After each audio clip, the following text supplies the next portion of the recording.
Biden, Donald Trump'ın mitingindeki saldırıyı kınadı ve ABD vatandaşlarına birlik olma çağrısında bulundu. Trump'ın güvende ve iyi olduğunu duyduğum için minnettarım dedi. Ben ve eşim Trump'ı güvenli bir yere götürdüğü için gizli servise minnettarız.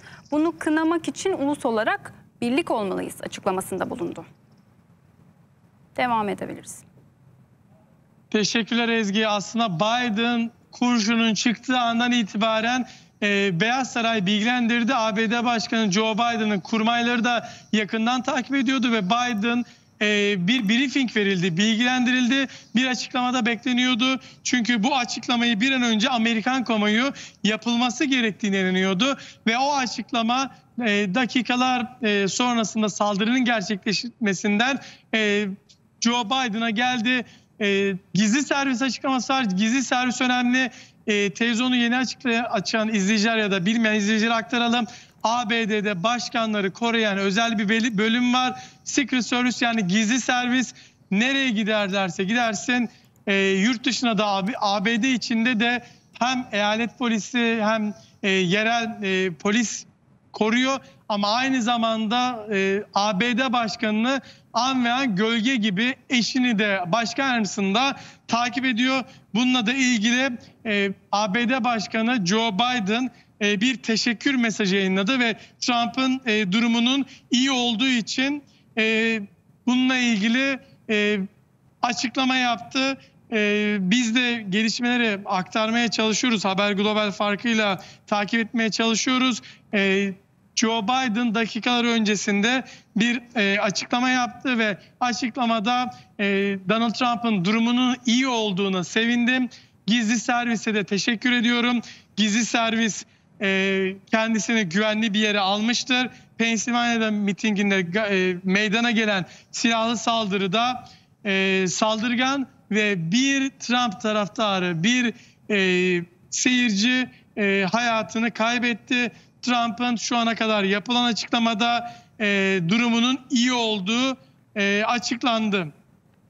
Şunu aktaralım.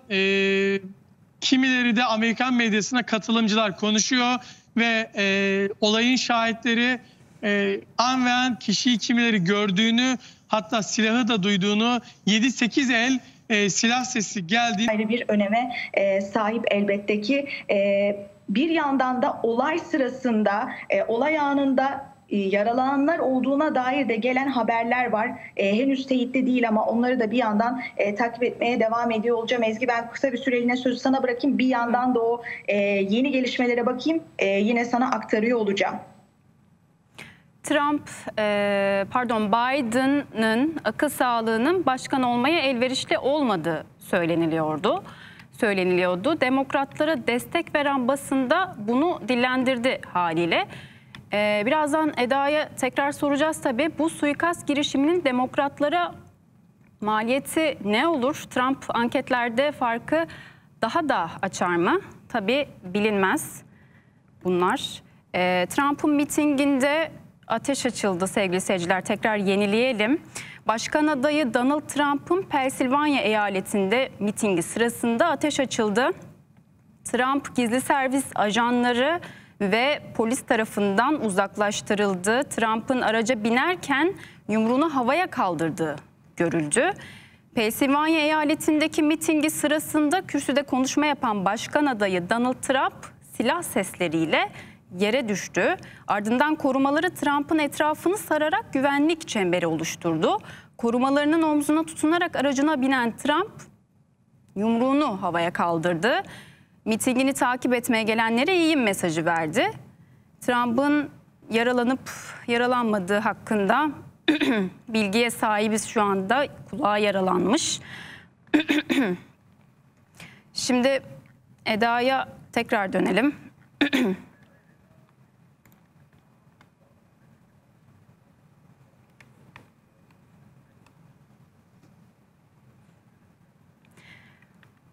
ABD eski başkanı ve başkan adayı Donald Trump'a düzenlediği miting sırasında ateş açıldı. Trump korumalar tarafından kürsüden uzaklaştırıldı. Ayrıntıları Anıl Surar aktaracak bizlere. Teşekkürler. Amerika Birleşik Devletleri'nde şu an en çok konuşulan son dakika konusu önceki başkan Donald Trump'ın bir suikast girişimi. Aslında mitingi çok da konuşuluyordu. Dakikalar öncesinde bu silahlı saldırı gerçekleşti. Bu saldırı gerçekleşmeden de aslında Donald Trump seçim startını verdi.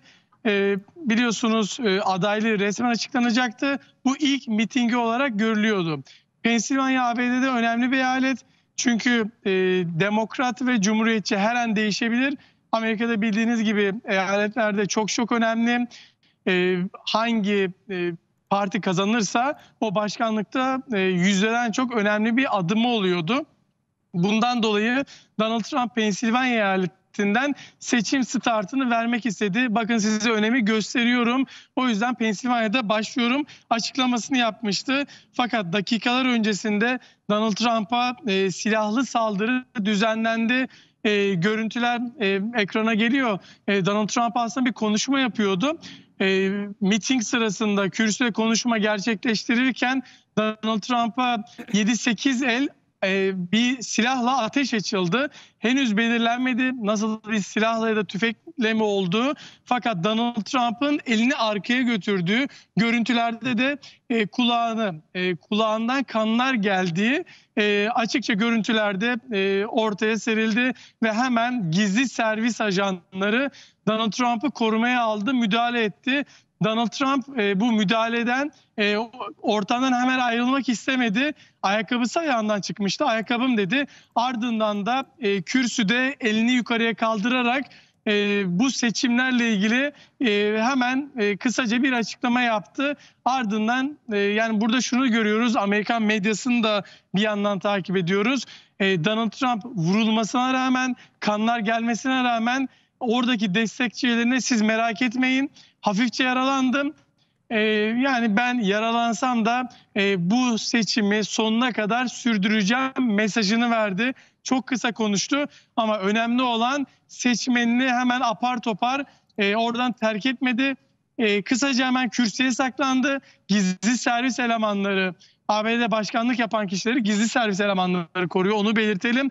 Ardından da sniperlı, silahlı gizli servis elemanları sahneye geldi ve Donald Trump'ı konuşma kısaca yaptıktan sonra oradan aldılar.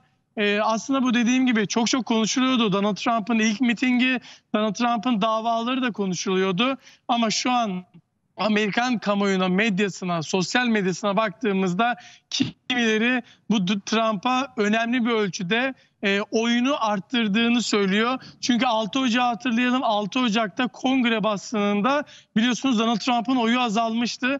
Donald Trump'ın destekçileri meclisi basmıştı ve kendisinin de açıklamaları vardı. Kendisinin Adalet Bakanı dahi daha sonra desteklememişti. Başkan yardımcısı dahi Donald Trump'ı desteklemeyecek sözler şöyle söylemişti ve Donald Trump'ın oyları azalmıştı. Fakat bu tabloya baktığımızda Donald Trump'ın oylarının arttığını görebiliyoruz. Açıkça Elon Musk, ünlü iş adamı, ben bu saatten sonra Donald Trump'ı resmen destekliyorum açıklamasını yaptı.